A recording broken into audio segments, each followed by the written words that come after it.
First, Koylanchal में मकर संक्रांति की भव्य छठा, मोह लबनी दामोदर घाट पर उमड़ा श्रद्धा और आस्था का महासैलाब। धनबाद समेत पूरे कोयलांचल में मकर संक्रांति का पर्व श्रद्धा और उल्लास के साथ मनाया गया। कड़ाके की ठंड के बावजूद सुबह से ही बढ़ाकर और दामोदर नदी के घाटों पर श्रद्धालुओं की भारी भीड़ उमड़ पड़ी। मोह लबनी दामोदर घाट आस्था का मुख्य केंद्र रहा, जहां हजारों लोगों ने पवित्र स्नान कर सूर्यदेव को अर्घ्य दिया। 2 दिवसीय पर्व होने से भीड़ नियंत्रित रही, लेकिन उत्साह में कोई कमी नहीं दिखी। क्या बांग्लादेश पाकिस्तान चीन के साथ मिलकर बना रहा है तीसरा मोर्चा? सेना प्रमुख जनरल उपेंद्र द्विवेदी ने दिया बड़ा बयान। भारत के सेना प्रमुख उपेंद्र द्विवेदी ने बांग्लादेश को लेकर उठ रही तीसरे मोर्चे की आशंकाओं को खारिज किया है। उन्होंने कहा कि बांग्लादेश के सैन्य नेतृत्व के साथ भारत का लगातार संवाद बना हुआ है और फिलहाल किसी तरह के नकारात्मक संकेत नहीं है। जनरल द्विवेदी ने स्पष्ट किया कि भारत स्थिति पर लगातार नजर बनाए हुए और अपनी सैन्य क्षमताओं को भी निरंतर मजबूत करता रहा है। सावरकर की तस्वीरें हटाने की मांग पर सुप्रीम कोर्ट सख्त, याचिकाकर्ता को भारी जुर्माने की चेतावनी।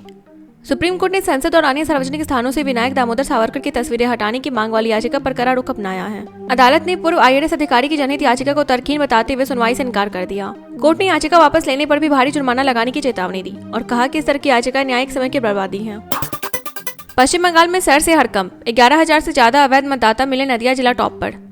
पश्चिम बंगाल सरकार ने बताया कि विशेष कैंप निरीक्षण के तहत अब तक 11,000 से अधिक अवैध मतदाताओं की पहचान की गई है। सबसे ज्यादा अवैध मतदाता नदिया जिले में मिले हैं, जबकि बांकुंडा और दक्षिण कोलकाता में एक भी मामला सामने नहीं आया। सरकार के मुताबिक 9.3 लाख से अधिक मतदाताओं की सुनवाई पूरी कर जानकारी ऑनलाइन अपलोड की जा चुकी है। कर्नाटक की राजनीति में घमासान, सीएम सिद्धारमैया ने राहुल गांधी से मांगी नेतृत्व पर स्पष्टता।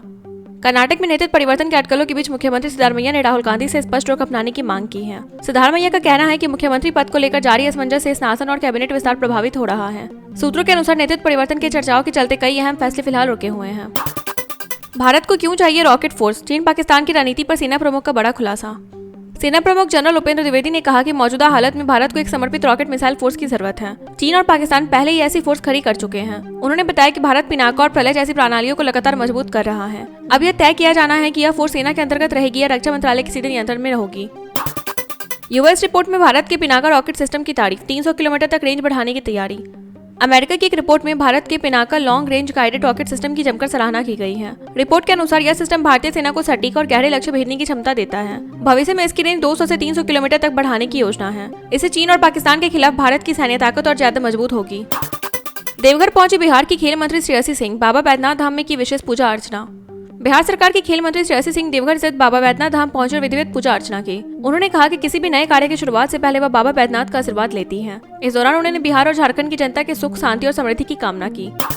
एम्स दिल्ली में भर्ती जगदीप धनखड़ की हालत स्थिर, बेहोश होने के बाद से जारी इलाज। भारत के पूर्व उपराष्ट्रपति जगदीप धनखड़ की तबियत स्थिर बताई जा रही है। 2 बार बेहोश होने के बाद उन्हें एम्स दिल्ली में भर्ती कराया गया था। 74 वर्षीय धनखड़ को बाथरूम में चक्कर आने की शिकायत के बाद अस्पताल लाया गया। इस्तीफे के बाद से उन्होंने सार्वजनिक रूप से किसी भी राजनीतिक अटकल पर कोई प्रतिक्रिया नहीं दी है। ईरान से कारोबार करने वालों पर ट्रंप का 25% टैरिफ, भारत पर क्यों नहीं पड़ेगा खास असर? अमेरिकी राष्ट्रपति डोनाल्ड ट्रंप ने ईरान के साथ व्यापार करने वाले देशों पर 25% अतिरिक्त टैरिफ लगाने की घोषणा की है। हालांकि भारतीय निर्यातकों के संगठन FIO के अनुसार इसका भारत पर खास असर नहीं पड़ेगा। भारत पहले से ही अमेरिका के 50% शुल्क का सामना कर रहा है, जिससे नया टैरिफ व्यवहारिक रूप से प्रभावहीन माना जा रहा है।